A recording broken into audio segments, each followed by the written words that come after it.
بڑے ہو گئے، یہ مستقبل تمہارا ہے نوجوانوں۔ 1918 میں یہی زائنسٹ لوگ وہاں پر گئے، برطانیہ سے ساز باز کیا اور 1918 سے فلسطینیوں کو بھگانے کا پروگرام بنایا، اور پھر 13 مئی 1948 میں 18 سے لے کر 48 تک فرسٹ ورلڈ وار ہوئی۔ اس کے بعد سے طریقے سے، سازشوں سے فلسطینیوں کو مارا گیا، بھگایا گیا، اور اس کے بعد کیا ہوا؟ 20-25 سال کے عرصے میں، جس کو فلسطین کی تاریخ میں نقبہ کہتے ہیں، کتنے لوگ بے گھر ہو گئے؟ 1.5 کروڑ فلسطینیوں کو بھگا دیا گیا۔ اور پھر 67 کی جنگ ہوئی تو ہم نے مسجد اقصی کو کھو دیا، اس مبارک جگہ کو کھو دیا جہاں پہ آقا دو عالم صلی اللہ علیہ وسلم تمام رسولوں اور نبیوں کی نماز امامت کی تھی، اور اس وقت سے وہ فلسطینی لڑ رہے ہیں۔ فلسطین کا مسئلہ صرف عربوں کا مسئلہ نہیں، فلسطین کا مسئلہ صرف مسلمانوں کا مسئلہ نہیں، فلسطین کا مسئلہ ہر اس انسان کا مسئلہ ہے جو انصاف چاہتا ہے، جو انصاف چاہتا ہے۔ اور جو پوچھتے ہیں کہ صلاح الدین کہاں آئے گا، ارے صلاح الدین کو آنے کے لیے تم کو نیک بننا پڑے گا۔ جب عیسائیوں نے مسجد اقصی اور بیت المقدس پر قبضہ کیا، کروسیڈرز نے ایک دن میں 70,000 مسلمانوں کا قتل عام ہوا۔ ان کے گھوڑے گر جاتے تھے، اتنا خون تھا۔ مگر جب صلاح الدین ایوبی نے فلسطین بیت المقدس پر کامیابی حاصل کی اور تمام عیسائی لوگ جمع ہوئے، بولے کہ صلاح الدین اب تم ہم سے کیا کرو گے؟ تو صلاح الدین ایوبی نے کہا کہ میں وہ نہیں کروں گا جو تم نے کیا تھا، میں رسول اللہ صلی اللہ علیہ وسلم کے غلاموں کا غلام ہوں، تم کو میں معافی دیتا ہوں، جاؤ تمہاری جان کو بھی کوئی ہاتھ نہیں لگائے گا۔ یہی صلاح الدین ایوبی کے پاس ایک قبیلہ تھا جو دین اسلام کو قبول نہیں کرتا تھا۔ صلاح الدین ایوبی نے زور زبردستی نہیں کی۔ ایک قبیلے کی ایک عورت آئی صلاح الدین ایوبی کے پاس اور آ کر کہا کہ سلطان، میرے 4 بچے غائب ہیں، میرے بچوں کو واپس لے کر آؤ۔ صلاح الدین ایوبی فاتح فلسطین، فاتح بیت المقدس اٹھتا ہے، اپنے جسم پر ذرہ پہنتا ہے، تلوار اٹھاتا ہے۔ وہ عورت خاتون کہتی ہے کہاں جا رہے سلطان؟ تو کہا تیرے بچوں کو تلاش کرنے جا رہا ہوں۔ وہ حیران ہو کر پوچھتی آپ جائیں گے میرے بچوں کے لیے؟ بولے ہاں تیرے بچے معصوم ہیں۔ فجر کو نکلتا صلاح الدین ایوبی، ظہر ہو جاتی ہے۔ ظہر سے عصر کے قریب جب صلاح الدین ایوبی ان بچوں کو دیکھتا ہے، بچے ڈرے ہوئے ہیں، سہمے ہوئے ہیں، ان کو گود میں اٹھا کر اپنی ماں کے پاس جب لے کر آتا ہے تو بچے، اس میں سے جو بڑا عمر کا بچہ تھا 13-14 سال کا، وہ فرط مسرت میں اپنی ماں کی طرف دوڑتا ہے کہ اماں اماں۔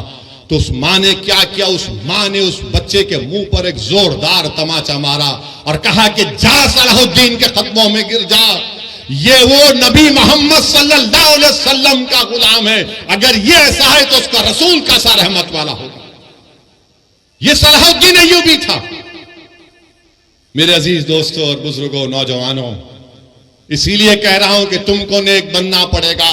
اور یاد رکھو اس بات کو، جب ترکوں کی حکومت تھی، سلطنت عثمانیہ کی حکومت تھی، تمہارا خیال یہ ہے کہ تمہارا مزاج یہ ہے کہ تم اپنے فونوں پر، ٹی وی پر ارطغرل دیکھ کر خوش ہو جاتے، تم عثمان کا سیریل دیکھ کر خوش ہو جاتے۔ مگر کیا تم کو معلوم کہ جب تک 400 سال ترکوں کی حکومت تھی، مسجد اقصی ہمارے پاس تھی، مگر جب ترکوں سے اقتدار، اتحاد جب کمزور ہوا، قبیلوں کی بنیاد پر،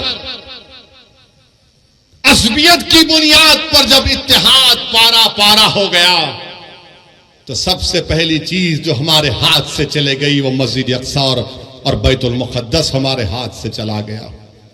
اسی لیے میرے عزیز دوستوں اور بزرگوں، اتحاد کو مضبوط رکھو، یاد رکھو، تم کو ہم تمام، مجھ سے تم کو نفرت ہوگی، مگر میری اور تمہاری خواہشوں سے زیادہ اور اہمیت کا کام اتحاد ہے۔ اسد الدین اویسی یقیناً کمزور ہے، مگر یاد رکھو یہ اتحاد تمہارے لیے اور میرے لیے، آنے والی نسلوں کے لیے ضروری ہے۔ ہم نے اتحاد کو کھویا تو مسجد اقصی نکل گئی ہمارے ہاتھ سے، مسجد اقصی ہمارے ہاتھ سے نکل گئی۔ تو اتحاد کو مضبوط رکھو۔ بزرگوں، نوجوانوں، میری عزت دار ماں اور بہنوں، اس گناہگار کی گزارش یہی ہے کہ اپنے اتحاد کو مضبوط رکھو۔ تمہارا اتحاد کمزور ہوگا تو یہ تاریخ تم کو بتا رہی ہے کہ ہم نے کیا کھویا۔ ہم نے قبلے اول کو کھو دیا، مگر لاکھوں سلام وہ غازہ کے بہادروں پر، جو غازہ کے بہادروں پر، جو آج بھی لڑ رہے ہیں، کل بھی لڑیں گے، مگر ہم ہمارے وزیر اعظم سے کہنا چاہیں گے کہ مودی جی روکو جو غازہ میں ظلم ہو رہا ہے فلسطینیوں پر۔ آپ نے کہا کہ India stands in solidarity with the Palestinian people, تو سالیڈیرٹی دکھاؤ، روکو ان لوگوں کو۔ 21 لاکھ میں سے 10 لاکھ لوگ بے گھر ہو چکے ہیں۔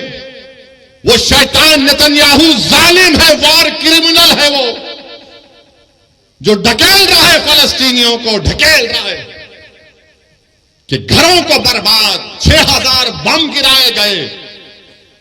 ہم بھارت کے وزیر اعظم کو بتانا چاہ رہے کہ مہاتما گاندھی نے کیا کہا تھا۔ گاندھی نے کہا تھا کہ یہ فلسطین عربوں کا ہے، جس طرح انگریزوں کے لیے برطانیہ ہے، فرینچ کے لیے فرانس ہے، یہ عربوں کی زمین ہے، یہ عربوں کی زمین ہے، گاندھی نے کہا تھا۔ مگر افسوس کی بات یہ ہے کہ آج ہماری حکومت خاموش بیٹھی ہوئی ہے۔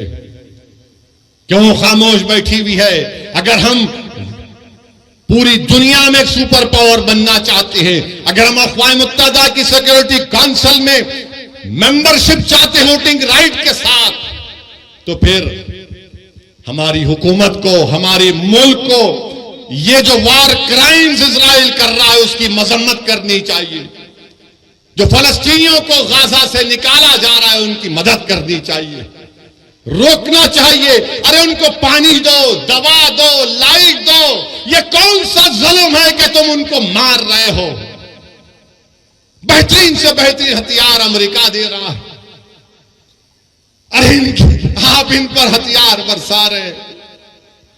میرے عزیز دوستوں اور بزرگوں، ابھی ہمارے ملک کے چیف منسٹر نے کہہ دیا، کیا کہا انہوں نے کہ اگر کوئی فلسطین کا نام لے گا تو اس کو بک کر دو۔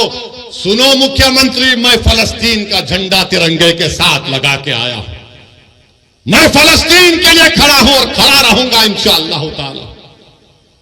فلسطین صرف مسلمانوں کا، عربوں کا مسئلہ نہیں، فلسطین انسانیت کا مسئلہ ہے۔ اور ہم اس بابا مکھیہ منتری سے کہنا چاہیں گے، اگر آپ کو کیس بک کرنا ہے تو وزارت خارجہ MEA پر کیس بک کرنا پڑے گا۔ اگر کئی UP میں مودی جی آگے تو ان پر بھی کیس بک کرنا پڑے گا آپ کو۔ میرے عزیز دوستوں اور بزرگوں، میری آپ تمام سے گزارش ہے کہ اپنی دعاؤں میں ان غازہ کے مظلوموں کے لیے دعا کریے۔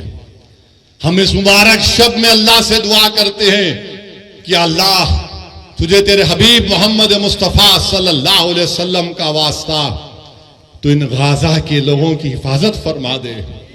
اللہ ہم تجھ سے تیرے حبیب کا واسطہ دے کر بھیک مانگتے ہیں، یا اللہ ان کی جانوں اور مال کی حفاظت فرما، پروردگار ان کی غیب سے مدد فرما۔ یا اللہ تیرے حبیب کا ارشاد ہے کہ صبح قیامت تک ایک گروہ رہے گا جو حق کی طرفداری کرے گا۔ یا اللہ اس سرزمین پر جہاں پر حشر کا میدان ہوگا، یا اللہ اس سرزمین پر جہاں پر آب